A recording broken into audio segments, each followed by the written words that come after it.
5, 4, 3, 2, 1. but who's counting, right? And his name is Major. Oh, ladies and gentlemen, please welcome Major Garrett. From the nation's capital, Major, fantastic.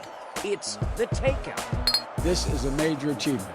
With CBS News Chief Washington Correspondent, Major Garrett, yes, CBS, yes, hi. Major Garrett. Major, that's nonsense, and you should know better. Is Major out of the doghouse? The answer is yes. Welcome to the very best part of my broadcast week, and welcome to your Thanksgiving week. I'm Major Garrett. We are in Juniors in downtown New York. Times Square is actually where we are, and I know Juniors has this kind of rep. It's a touristy place. I don't care. I love Juniors. When I'm in New York City, typically I stay at the hotel right across the street because it's convenient for where I do my work in New York, and Juniors is my go-to place, and I love it. Thanks to Alan Rosen, the owner, for his hospitality. For those of you who are accustomed to this show, and believe me, I thank all of you and our loyal audience, whether it's on CBS News streaming, podcast platforms, or great radio stations around the country, including Sirius XM, POTUS 124. You know what we do on Thanksgiving week? We lighten it up. No more politics and policy. We either do one or two things, food or football. Well, this week it's football, and I can't have a better guest. Actually, I've been jonesing for this episode. We've been trying to work it out for the better part of a year. Nate Burleson, my colleague at CBS News, one of the hardest working people in our industry. He's a Nickelodeon. He's got NFL Today. He's got CBS Mornings. He's got a fashion line. He's got an investment firm. He's a husband, a father, all-around great guy. Nate Burleson, thanks for hanging out. Major Garrett, I appreciate you, baby. And just so you know, for those of you who are watching, you can catch this, but those who are listening, I want you to know what Nate Burleson's morning meal is. Mimosa, That's right. grits, and sausage. And I love the way you roll, my brother. We're going to start this thing off right? This is Thanksgiving week. We are celebrating life, family, football, and some fun. Exactly. So I wanted to make sure that I'm in the right mood. And mimosas, they always get me in the right mood. Exactly. And, of course, this is not only American football week, Thanksgiving week, it's World Football Week. You know, the world would say the real football. Yeah, football. We call it soccer. Right. But the World Cup is going on, so all the best to Team USA. That's right. That's right. So, Nate, I want to talk a little bit about your NFL. I want to talk a lot about your NFL career, but before we get to that, yeah, I'm not sure everyone knows, where were you born? And give us the early story of Nate Burleson and this, as I read, tight-knit, heavily athletic family. For sure. I was born in Calgary, Alberta, Canada. My mom and dad had 4 boys. I was the only one born outside of the country. My dad, after going to the University of Washington, having a short stint in the NFL, USFL for the LA Express, he ended up playing 9 years in the CFL for the Calgary Stampeders. And my mom was visiting him. I came out early. She wasn't expecting me to. So I ended up being born in Canada, but then raised in Seattle. So, you know, I tell the story that I'm proud to be born in Canada because it kind of set the tone for my life. The reason I was born there is because my dad was playing football. The reason that I chased football as a goal was because of my father. So just trying to emulate him put me in a position where, you know, I was a student athlete. Scholarship offers were flying in for track, basketball, and football. And I picked football, and it opened up doors really for the rest of my life. And your brothers are all athletes too. Yeah. Listen, my oldest brother, he played at the University of Washington as well. He's Alvin the second. And then Kevin Burleson played at the University of Minnesota basketball, Golden Gophers. It's funny because when I got drafted by the Minnesota Vikings in 2003, he was graduating from the University of Minnesota. So we were there at the same time, crossing paths. He ended up playing for the Bobcats, played overseas in Heidelberg, Germany, among other places, came back as a coach. He spent the last few years with the Houston Rockets, the Minnesota Timberwolves, and now he just started as a head coach for the Houston G Leagues team, the Vipers. So he's on this coaching journey. And then my little brother played at the University of Nevada basketball. So we went football, basketball, football, basketball. And that's just my side of the family. My wife, she graduated with her master's, former collegiate hurdle champion indoors. Her brother, 6'7" shooting guard, was Arizona State Basketball Player of the Year. He's 6'7", and her dad's 6'4". So we have this this mix of genetics firing off, no doubt, athletically. But at the very base of it, a family that is based around academics. You know, we've always thought to ourselves, be thankful that we're blessed genetically, but you have to ride the academic wave as long and as far as you can. But when you catch both of them at the same time, it's like lightning in a bottle. So as I understand it, you and your brother Kevin are an answer to a trivia question. That's right. Yeah. Who is the most recent brother combo in the NBA and the NFL? At the same time, he was with the Bobcats and I was with the Minnesota Vikings. We've been talking trash ever since. You know, because I claim to be a basketball player. You know, listen, you meet any NFL athlete and ask them if they could have played another sport.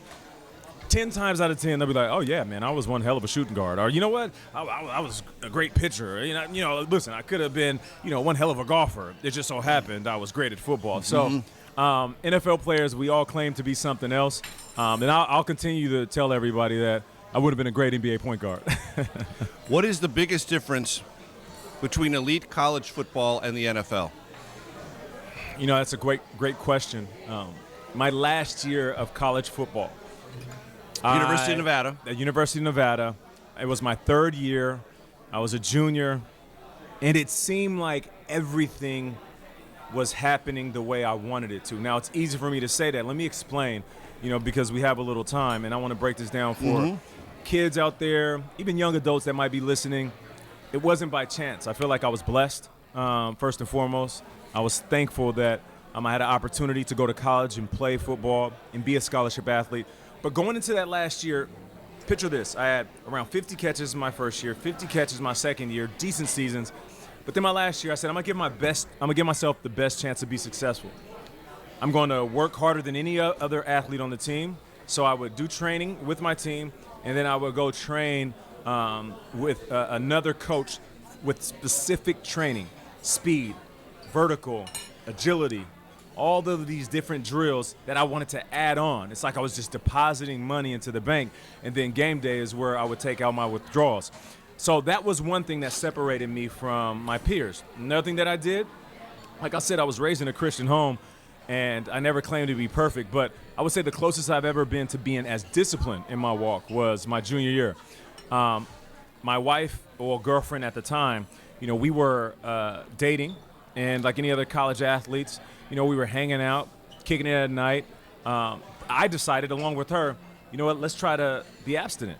Let's not hang out with each other and tempt each other late at night. So around 11 p.m., we would leave each other's homes and try to remain that purity. And that was the key word. And I want to continue to drill that to everybody's minds that's listening. I didn't drink, didn't smoke, didn't indulge in all these things that quote-unquote college kids wanted to. Right. And maybe some things that I've done before, hanging out on the weekend, partying, having a beer or two. I just said I'm going to be as pure as possible. I got rid of every piece of music, every VHS tape, DVD that was negative or had curse words in it. I wanted to listen to things that were edifying to my soul. So all of these things, it literally made me the purest version of myself. So when I was in the classroom, I could download information. I had the best grades. On the football field, I would go from watching film to feeling like Neo in the Matrix on game day. So I say all that to give you what happened that last year. My junior season, it was like a blur. I had 138 catches, not in my career, in that season.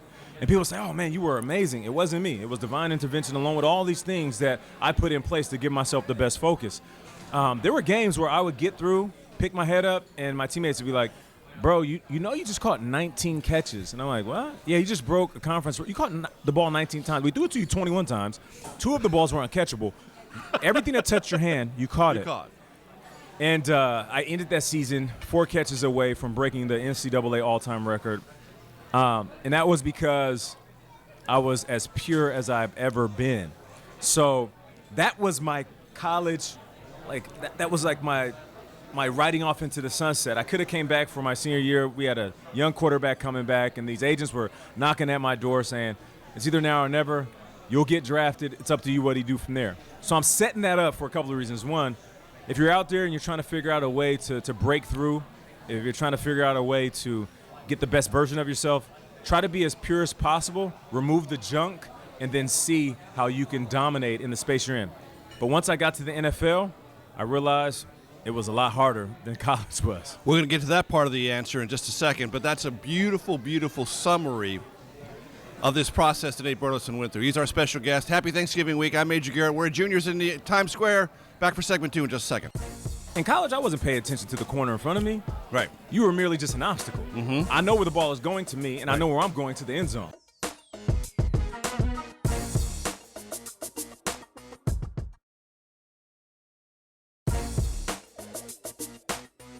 From CBS News, this is The Takeout with Major Garrett. Welcome back to the Takeout. Nate Burleson is with us. We're at juniors in Times Square. Happy Thanksgiving week.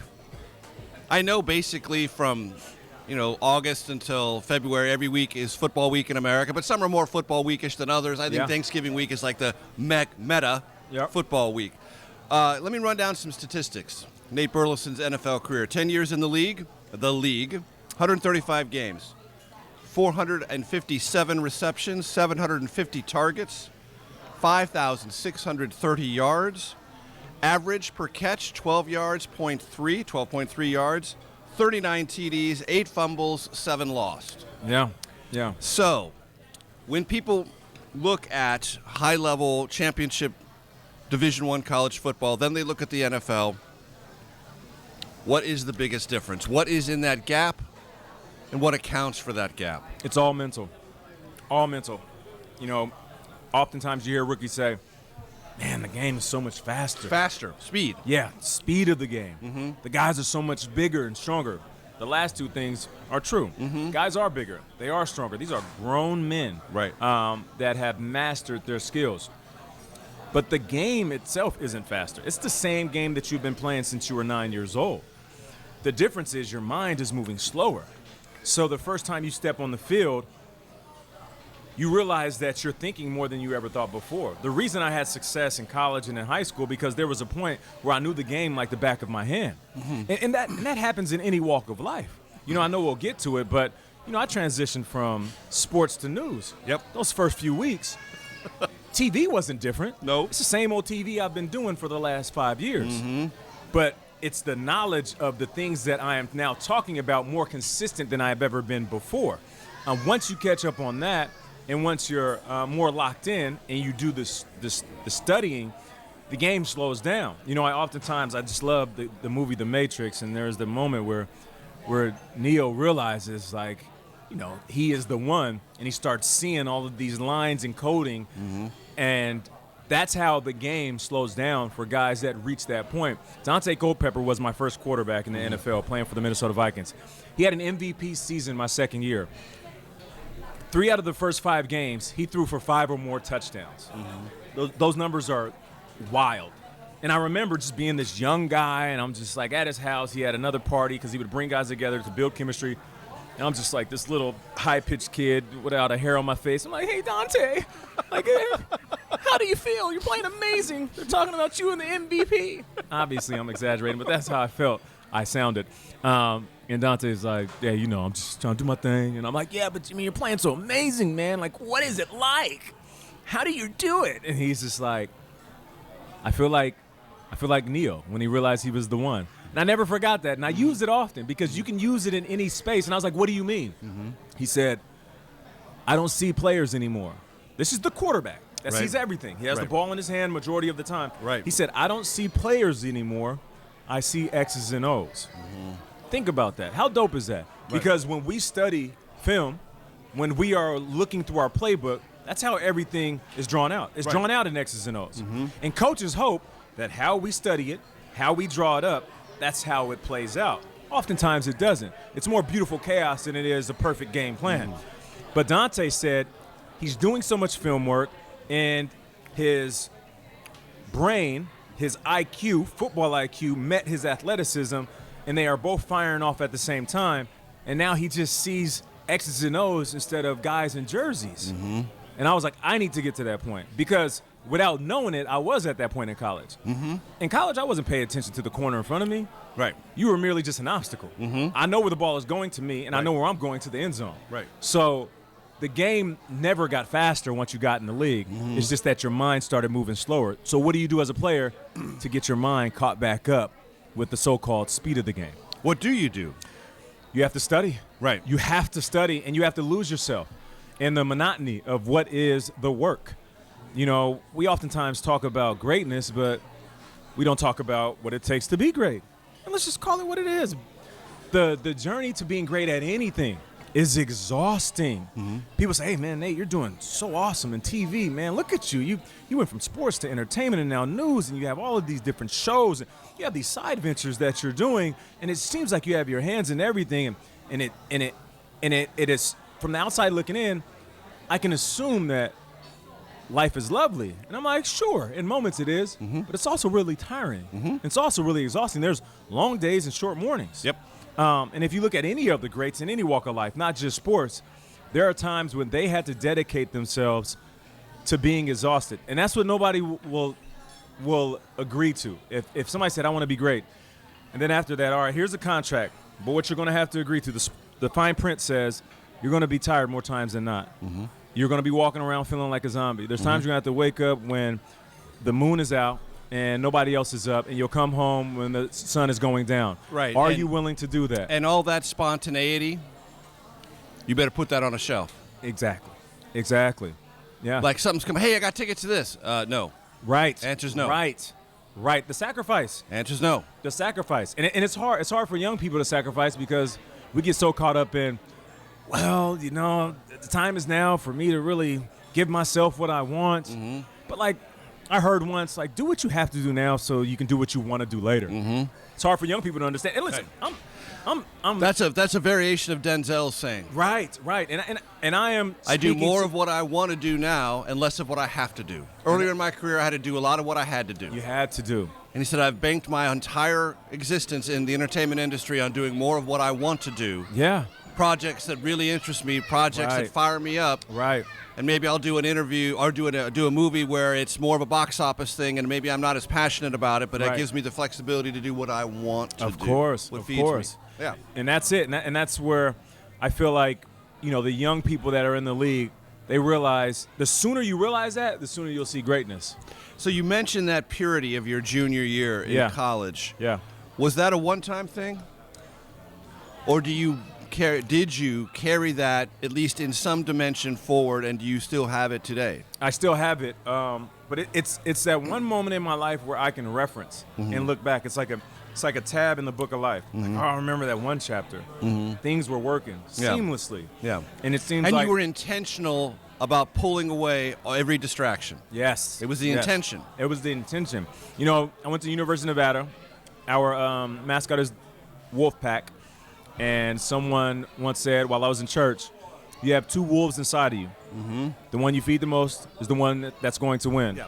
It's the flesh and the spirit. And, you know, that was that season where I tapped into that. And to your question, there's times where you feel like you might be distracted. You might be distracting yourself.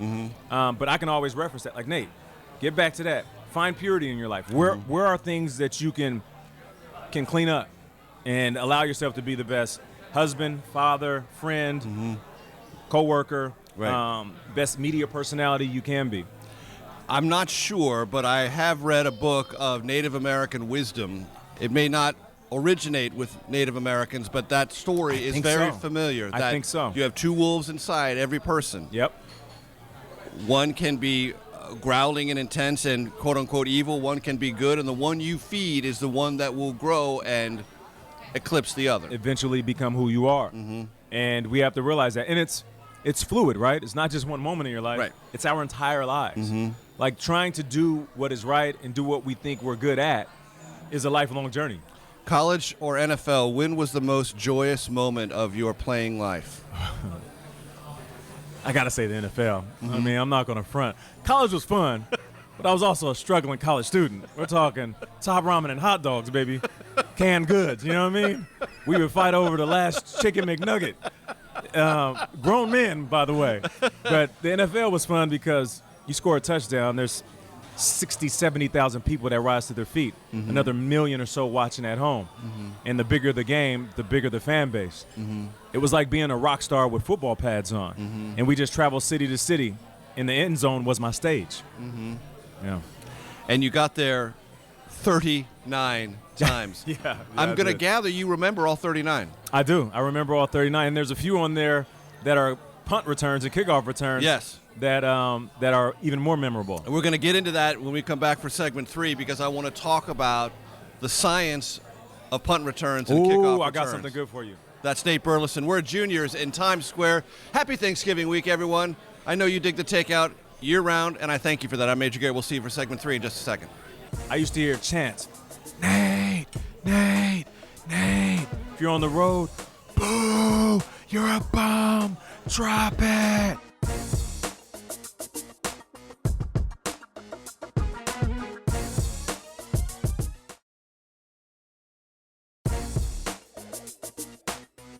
From CBS News, this is The Takeout with Major Garrett. Welcome back to The Takeout. Juniors is our host restaurant. Many thanks to them here on Times Square. A favorite of mine, it really is. And again, Nate Burleson rolls with, I think, one of the best breakfasts I've ever seen. Grits with sugar and butter, mimosa, aces. Oh, yeah, and pork sausage. Awesome. So, we mentioned before we went to break, Nate Burleson was really an important, in his time, 10 years in the league, punt returner. He also returned kickoffs, but the punt return stats are off the grid. 156 punts returned, 1,523 yards, 3 touchdowns, the longest TD returned 94 yards. What is the science of punt returns? All right, so here's the thing about punt returns. You're not supposed to catch it inside your 10-yard line. Under any circumstance. Under any circumstance, because typically you let that ball bounce to the end zone, you get the touchback, you get the ball on the 20. But for me, I love living on the wild side. I'm a little bit of a risk taker, which is why for a long time, I don't know if I still have this record, the most punt returns of 90 yards or more. You do. Because guys don't typically return within that yardage. All right, but I want people to understand how beautifully chaotic the punt return is. It's a lot different than being a wide receiver and depending on the quarterback to throw me the ball or the coach to call my number. When it's a punt return, I know that ball has to go off of the punter's foot into my chest. And at that point, it is going to be a free-for-all. You have 11 guys running down like kamikaze pilots. Full tilt. Yeah, full tilt. And their job is to get the ball out or to hurt you, right? My job is to dodge, duck, dive, dodge, like the movie Dodgeball, and dodge, and then get into the end zone. Okay, but I want to break this down slowly. So for those that are watching, you can pay attention. If all you have is the audio, I want you to close your eyes. Now imagine the crowd, loud, cheering. If you're at home, I used to hear chants, Nate, Nate, Nate. If you're on the road, boo, you're a bum, drop it. I'm trying to block out both because all of my focus is on the ball. I'm looking at the gunners. They're called gunners for a reason because they're the fastest guys and they are gunning to take And they're you on the down. wings. And they're on the wings on the outside. You see the snap. The ball goes off of the punter's foot. Boom. And all I hear is the crowd. I'm nervous. I can slowly hear my breath increase and then my heart rate start to rise inside my helmet. I'm looking at the gunners, looking at the ball, looking at the gunners, looking at the ball. I know I'm getting more and more nervous because I start to breathe faster. Ball gets closer to me. I hear a thud to my chest. Boom. And at that moment, I don't hear the crowd. It's like the audio goes out. I know where the gunners are. They're so close to me, I can touch them. Now I have to make them miss. If I make them miss the fast guys, the bigger guys I got a chance to get away from. I make one move, all I hear is grunts. Cleats hitting the ground. And I'm trying to get away from the obstacles with my eyes on the end zone. There's moments where you're in the midst of a chaos. You remember them cartoons where it's like a scrum and there's dust and there's legs and there's arms? That's what it feels like. But then it's almost like God opens up a window and all I see is a bright light. A and lane. I am not exaggerating. A lane. It's a lane and it's like, ah. And your mind is like, hit the gap, shoot the gap, attack the window, and then you go. By that time, you feel like you're in open space. if you got the punter in front of you, number one rule, never get tackled by the punter because your teammates won't let you hear the last of it. You make him miss, and the wild thing is you get back in the end zone, audio turns back on, and I am not exaggerating. And all of a sudden the crowd goes crazy. You're breathing hard, still trying to play it off like you meant to do everything that they just saw, knowing that there was a little bit of divine intervention, some luck, and some really good effort in blocking by your teammates. That's why I feel like the punt return is one of the most beautiful, most poetically chaotic plays in all of sports. How do you decide whether or not to fair catch a run? See, there's the idiocracy that lives within Nate Burleson. I hated to fair catch. Mm-hmm. There was something about like the moment becoming too Just didn't silent. feel right. Didn't yeah, feel it's right. like I'm waving my hand and everybody's silent. They're like waiting. Is he gonna catch it? And I felt more comfortable catching and running, knowing I want to make a move versus like catching and securing. Because you also got all these guys running up to you real close and they're breathing at you. Their eyes are all bugged out and they're like, oh! And then you got to catch the ball and secure it. I'd rather just take my chance of trying to score a touchdown, which is why I had that kind of ridiculous record. Mm-hmm. Yeah. I want to go back to your life in the NFL as a receiver. Uh-huh. So I grew up in San Diego, California. Yeah. Grew up as a Charger fan. Yeah. There's a legendary Charger receiver named Lance Allworth. Of course. His career average is still the NFL record, 18.9 yards It's ridiculous. per catch. Yeah. That's his average Ridiculous. over an entire career. Yeah. Explain to the audience why that's ridiculous. Because, like, just imagine your average being how many yards you get every time you catch the ball. That's almost 20 yards. Mine's is, just above 12, which means, I'm averaging a first down. I can move the sticks. Right. We're talking almost 20-yard chunks by Lance every time he caught the ball on average. Yeah. Which means not only was he catching those big shots downfield, but he would take a short pass 4 to 5 yards and get upfield and get the yak yards, as we call it, yards after catch. Yeah. So, yeah, it's unbelievable when you look at stats from guys in that era. Also, that was a different time. Mm-hmm. Like, those defenders were using old school WWF. You hear I said WWF, not WWE. This is like junkyard dog around the chain, clotheslines. Right. Macho Man Randy Forearm Savage, shivers. like forearm shivers. Yeah. Like spearing. All of these rules that they have now, it wasn't the same back then. No. It was nasty out there. And he had the least aggressive nickname ever in professional football. Yeah, Bambi. Because he was like he pranced. Yeah. He was like a ballerina out there, and it helps when you're light on your feet at the wide receiver position.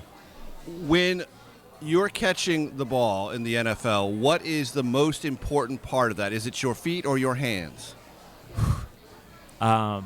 It's your hands and your eyes. Your hands and your eyes. Yeah, because what happens is when you're running a route, you get to the top of it, and your hands are ready to catch the ball, but your eyes want to look at that defender who you hear. Right. So now your other sense is starting to kick in, nervousness is starting to set, and your eyes want to just dart over. Okay, I knew he was 10 yards away. Let me make sure he's still 7 yards away or 5 yards away. And then once your eyes leave the ball, that's when you see wide receivers drop it. And that has to be more prevalent on an interior route than a sideline route. Oh, for sure.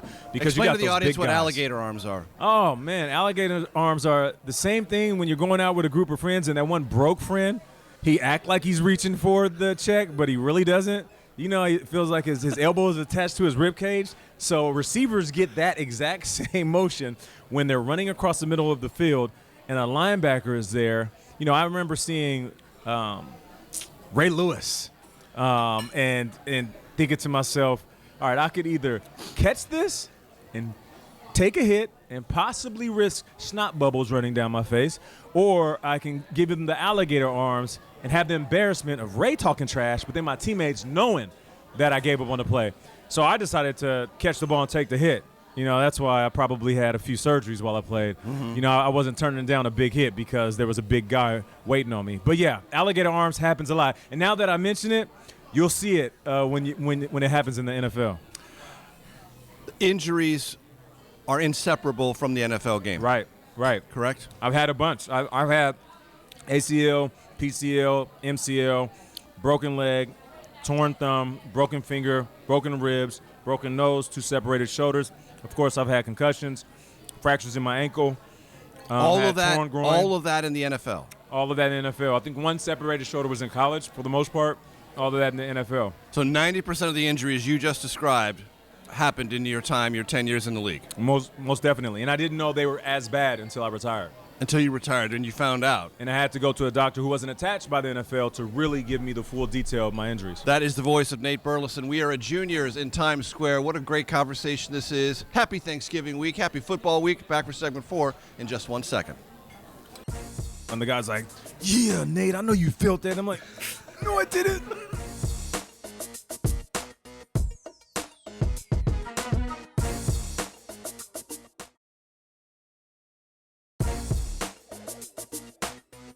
From CBS News, this is The Takeout with Major Garrett. Welcome back. So great to have you with us. Happy Thanksgiving week. Nate Burleson is with us. So great to hang out with him. I once was lucky enough, Nate, to have dinner with a gentleman named Willie Lanier. Of course, yeah. And he said he focused in his career on his availability, avoiding injury at all costs. He said it's not always possible, but he gave me an example. He said one time I was in a playoff game and I intercepted the ball and I ran straight out of bounds. I did not run into 4 people to get 4 extra yards. Yeah. I said, well, why? He said, because that 4 extra yards might have risked my availability. Of course. And he said, let me tell you something. In the league, your viability is your availability. That's right. Period. You're right. If you are not available, you are not viable. Yeah. Which means your economic future and your entire status in the league is jeopardized. Spot on. Spot True. on. It's true. You know, when I played, I thought listening to him like, what are you, Willie, no one's going to take your spot. He said, no, everyone can take your spot. Everyone, especially if you're injured. Mm-hmm. You know, when I played, I came in the tail end of a, I guess, decently tough era. This is 03. You know, the rules were a little looser for defenders, so there were still big hits. Mm-hmm. They still had segments like, you got jacked up. You can't do it anymore. Which they still should. I liked it. Yeah. Listen, I used to take big hits, get up and dap the guy up. Like, yo, that was a nice hit. Right. And I used to take big hits, like after I broke my ribs, and I would play it off.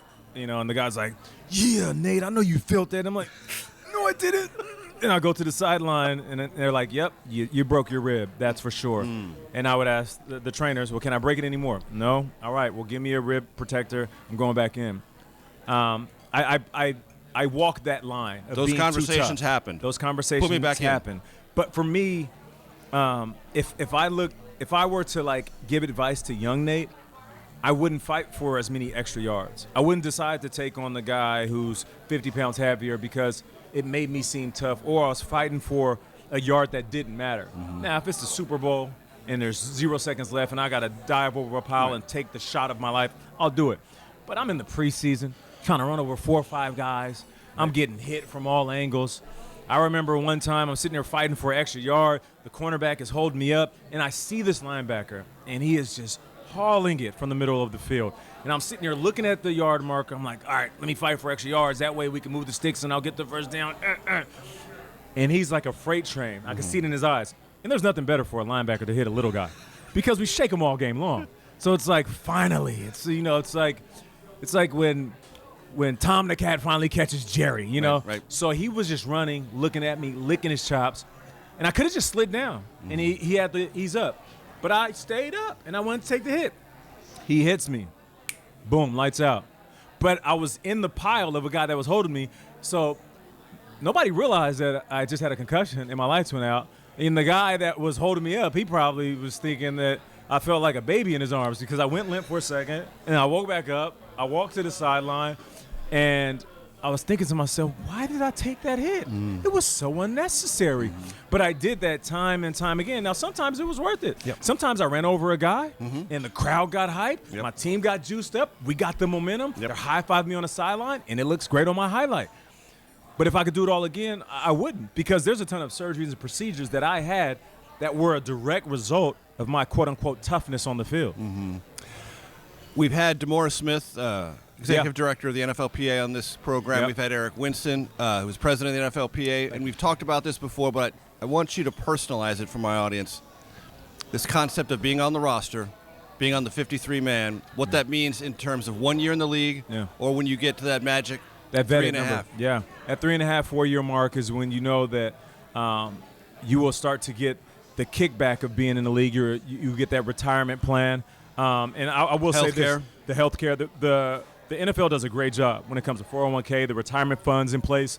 Now I know they've done better since I got in, but once you hit that magic number, now you're somewhat comfortable. I got to be honest. When I first got drafted, I was a third rounder out of Nevada, and of course, every kid dreamed of being in the NFL, but I wasn't the guy that was blessed enough to be the superstar everywhere I went. So it wasn't one of those things that I talked about every single day. So I assumed that I'd be out within 2.5, 3 years because that was the average at the time, which is why when people ask me what were your interests while you were playing, I say, well, I owned a restaurant and I started an investment firm and clothing lines, and I was writing poetry and scripts, and I was dibble-dabbling in media, sports, local news. Why were you doing all of those things? Because I thought that the light at the end of the tunnel was much brighter than it actually was. I got past that 2.5, 3 year mark, and I was like, oh, wow, it's year 4, year 5, and I got to 10 and 11, and that's when I realized the benefit of being on the 53-man roster every year for 11 years. And then still getting my mail today and being able to show my kids my health care plan, my retirement funds, plural, and what I was able to invest in my 401k while the NFL matched it throughout my career. Like it's the bigger reason of why you want to make that roster and last. And I tell guys that all the time, look, it's great to be the superstar, but make sure you take care of your money and you're on top of your retirement fund. So that way, when you're done playing, you can look forward to these ladders of income as you retire. And so many players live the next man up life. No doubt. Your second year was breakout because you were the next man up behind Randy Moss. Randy He Moss. tore his hamstring. One of the greatest receivers of that era. One of the greatest receivers of that era. I remember him tearing his hamstring and them saying he's going to be out maybe 4 to 6 weeks. For some reason, I didn't think he would be out because he was such a superstar. Because he was Randy Moss. Because he was Randy Moss. He was like a superhero to me. And, they're saying, hey, all right, Nate, it's going to be on you, second-year player. We're going to feed you a little bit more. And I'm nervously shaking my head, yes, yes. I remember being in the weight room, me and Randy crossing paths. He looks at me, he said, hey, yo, Dummyson. He called me Dummyson because my rookie year over the summer I made a lot of mistakes. And sidebar, he said, hey, Dummyson, get in the playbook. So that was my nickname for a long time. So he catches me in the weight room. He says, hey, Dummyson. I'm like, what's up, man? He's like, look, I'll be out about a month or so. Take advantage. That's what this game is all about. Catch as many balls as you can in the time that I am out, because when I get back, damn near every ball is coming to me. And I looked at him. I nodded my head. I thought about it for a second, and I was like, well, I got a window of time to get my rocks off. Right. And I sure did. I became one of Dante Culpepper's favorite targets, and that was the season I put up 1,000 yards. And when he came back, now I wasn't just a guy. I was the Robin to his Batman. Right. 2 quick questions before we have to wrap up this part of it. How important is the precision of the route run, and what difference have gloves made for receivers? Well, the precision of the routes is important, and every route has to look the same for the first 10 yards. That's why the great receivers are great. You look at Jerry Rice, looks like he's running one route before he breaks in a million different ways. So you have to be finite in all of your movement. Have to be crisp in and out of your breaks, and you have to minimize all the tail signs. It's like poker. You can't give any tails to a good DB because they know when you're going to stop, and they'll jump all over you. The gloves, oh, man, it's like stick 'em back in the day. Remember when they told the guys they couldn't have the sticky stuff on their hands? Right. And they're just grabbing everything like Spider-Man? Gloves are very similar to that. It's like patent leather on your hands. The only thing is, when it gets wet, that's when the real hands show up, because you can't use that patent leather in the rain. And gloves cannot make up for bad hands. You're right about that. That's Nate Burleson. What a great thrill and pleasure it's been for me. For those of you in our radio audience, happy Thanksgiving week. We need to say farewell. For those of you on our podcast platforms and on CBS News Streaming, you are going to want to stay around for the Takeout Outtake Especial. I'm Major Garrett. We'll see you next week. I'm putting in Jay-Z. Why? Because I love hip-hop, but I love hip-hop that is thought-provoking.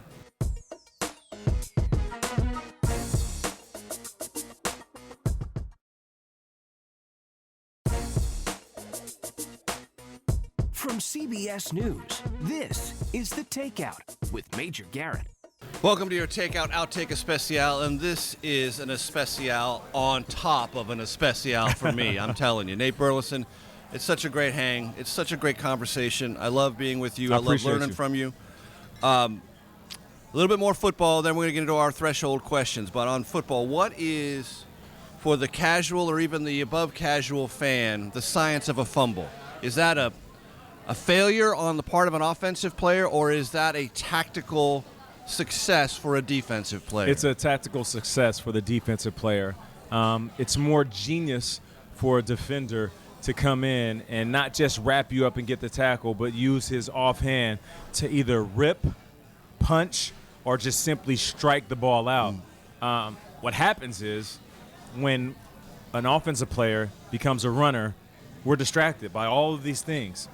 The defender who's in front of us, the journey to the end zone, the chaos of the crowd. It could be the weather. It could be cold. Where the sideline is. Yardage all of markers. These different factors. Defenders know when a guy is focused on any of these external factors, and they can see a weak point in the ball, which is great. You know, even the times where a guy would knock the ball out, I would have to kind of tip my helmet to him like, yeah, that was good, because I wasn't thinking about you. And you knew that, and that's how you got the ball out. So when you see a fumble, it's not like, oh, my gosh, the offensive player blew it. More so, give the applause and the credit to the defender who got it out. What's the walk back to the sideline after a fumble? It's the worst. It is the worst because you got your head down, your shoulders are slumped, and you're just waiting for somebody to tell you it's okay. And if it's at the end of the game, there is no one that can make you feel better. Because even though there's moments in the game where your team could have played better, that one fumble decided it all.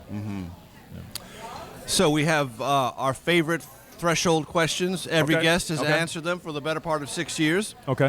Take these in whichever order you prefer and take as long as you want with the answers. Okay. Most influential book in your life and why? All-time favorite movie? And I may give you two answers on that, sports and regular. Okay. Or non-sports. And then Nate Burleson is on a long flight or a long drive, and he is going to really get into some music that makes him very happy. What kind of music, artist, or genre is that likely to be? Okay. Malcolm Gladwell, Outliers. Why? Why? Because when I read it, it was after my NFL career. So it was validation why I saw success in the NFL, because at that point I had been playing the game of football since I was 9. So I put in my 10,000 plus hours. So I was able to pat myself on the back without being self-serving, and appreciate the grind, appreciate the 10,000 plus hours. This was after I found success in my TV career. I'd already won an Emmy at this point. And sometimes it's hard to explain to people why you find success in a new chapter. And I don't ever want to take full responsibility of the success that I may have right now at this point in my life. There's so many people that have had hands in who I am as a media personality, as a host. But the book, it confirmed. I left the game not as a new guy walking into TV. I left the game as a guy who started my TV journey my rookie year of the NFL. I would fly myself to LA, work at the NFL Network, not be on camera, rub shoulders with producers, sit behind the scenes. And I had one host, Dan Haley. I appreciate you more than you know. He told me while we were working together, when I was just a player being an analyst, he said, pay attention to what I do as a host. He said, because the moment you learn how to host is the moment individuals like me become non-existent. And when we can't show up, they don't have to scramble to find somebody else that never played the game. Right. They can use you. Right. And from that moment on, I started paying attention to him, reading the prompter, and then I read that book, and I was like, oh, I put in my 10,000. I don't have to feel bad about being good on TV. Nope. I put in some 10,000 plus hours. I'm not saying I'm great. I have a lot of learning to do, but I don't have to feel bad about being good. So that's why I love that book. My favorite sports movie.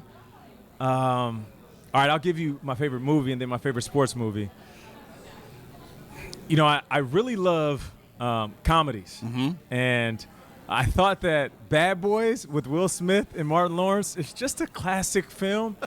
Two guys, you know, about friendship and commitment, giving each other crap throughout. And it was this introduction of who Will Smith and Martin Lawrence could be on the big screen. I love that from a comedic standpoint. in a good action movie. Yep. It makes me smile every time I watch it. Sports movies, it's a toss-up. For some reason, I just really love The Sandlot. It's just it's a feel-good movie. Come on, man. If you learn how to pickle the beast, Benny the Jet Rodriguez, it's just a great Man, film. you're killing me. Yeah, Smalls, you're killing me. And then they saw the Babe. They saw the great Bambino. He saw him in his dreams. He said, "Remember, heroes get remembered, but legends never die." Like that is just a classic quote. And then Wildcats with Goldie Hawn back in the day. There we go. A very inappropriate sports movie, and I don't know why I was watching it at that age. Then A Long Ride Home. Yeah. Music on a road trip, a long ride in the car. I'm putting in Jay-Z. Mm-hmm. Why? Because I love hip-hop, but I love hip-hop that is thought-provoking. Mm-hmm. There's been an evolution of Jay-Z from the young guy talking about how he came out of Marcy Projects, had to sell dope to find his way in life, to now evolving and teaching the young listeners of music about what's important in life. Now he talks about investments and how he wants to embrace his culture and learn more about who he is and where he's going, and also somebody who can identify with his mistakes, where he was and where he wants to go in the future. So I love Jay-Z. I would be listening to Jay-Z. Public service announcement. Allow me to reintroduce myself, my favorite song. Businessman. Yes. I'm not a businessman. I'm a business man. Yeah. Nate, my pleasure. Thanks for being Thank here. You. Appreciate you, man. Happy Thanksgiving week, everyone. This has been your Takeout Outtake Especial. We'll see you next week.